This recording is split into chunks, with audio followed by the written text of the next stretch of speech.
The fact of the matter is that you need to be okay with failure if you're going to be a writer. If you think you're going to be as rich and successful as your favorite author, watch until the end of this video. I got something that's going to blow your mind. My name is AJ McMullen, and I am a sci-fi fantasy author and a writer of Legacy of the Arcanin Flame. Hit that thumbs up and subscribe button to support the channel so that YouTube will send this video out to other aspiring authors that need this information as well. When I first started, I did a lot of research on how to publish books, how to find readers, and how to make money. Just as I did early on in my career, most new authors may actually hyperfixate on how to make money in this business, which is not a bad thing. Everyone wants to finally quit their job and do nothing else but write content for a living. But would you believe me if I said that at the start of your career, this is not the most important thing? The world is full of people who all want to know, what's in it for me? You wouldn't go to a job and work for free or be okay with the tiny paycheck after 40 hours of work. So of course you want to get paid top dollar for that book that you spent months, maybe years to create. But let's compare and contrast how much money I can make or how long I can make this money. Which sound better to you?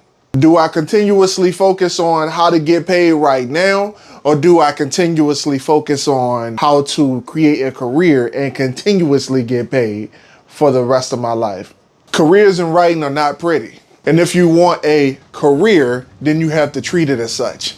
Only an amateur believes that he can become rich and famous in one project. Newsflash, at the beginning of your career, there's going to be a point where you release a book and you can think about how many people are not buying it versus how many people you want to actually buy it. So if you're going to be here like the rest of us, you're going to have to start at zero, lace your boots up, put your gloves on, and get in the ring and fight.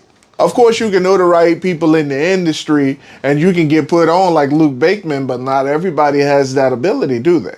Majority of us are going to have to grind for the opportunity to succeed as a full-time author. But the bright side is that if you fight for your opportunity to shine as an author, you have an advantage over the person who was given an opportunity because you learn skills along the way. I've always been a hands-on learner, and through this battle of trying to be successful as an author, you are learning things as you are your own publishing company, opposed to the person who is given an opportunity, who has to be taught these things. Does that make sense? You'll have sweat equity and become valuable in this space of creative writing. People will start recognizing you, and you'll have a growing fan base of people who just collectively sit around in book clubs with your latest book to talk about it. And when you have all that, money will come. But this all takes time. Nobody can build an empire in a weekend. As I said before, being an author is a business. If you are a self-published author, you are essentially taking on the jobs of an entire publishing company. You won't just write the book and put it on Amazon for people to find. Career authors take the time to learn all aspects of the business, and then they grow their team whenever the time comes for them to expand and do more. Writing is only the creative department. Don't forget sales, marketing, PR, and those guys in legal. And mind you, and just a FYI, all of these departments have about 3 to 5 positions that are necessary to make this machine move efficiently. Take your time with this because rushing can cause mistakes.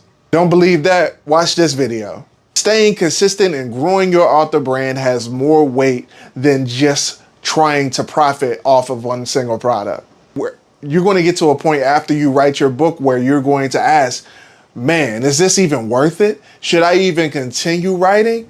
Yes, you should. At the beginning, paychecks will be few and far between, so just be prepared to be in starving artist mode now. And though I said not to rush earlier in the video, the faster you move through the bell curve of creative writing depends on your drive and your determination as a person. And here's that dark truth that I promised you. Because of the need for financial gain, most new authors will prioritize themselves before they prioritize their fans and their readers. And this particular mistake will cost you a lot. If you found value in this video, show your support and hit all the buttons at the bottom, that subscribe button, that thumbs up button, and that bell for notifications for whenever I post videos, you will be notified. If you're interested in my book, Legacy of the Arcanin Flame, that book can be purchased everywhere that books are sold, including Amazon, Barnes & Noble, and all other bookstores in ebook and paperback. July the 29th, 2025, my book, The Darkest Day, will be released, finally published. It is a companion story to Legacy of the Arcanin Flame, a different perspective of the tragedy that takes place in Idaho Falls, where humanity touches a power that they definitely should not get their hands on, and the balance of nature is making them pay for it. These are not books that you want to miss. Neither series are series that you want to miss. So until next time, writers, stay fly and write on.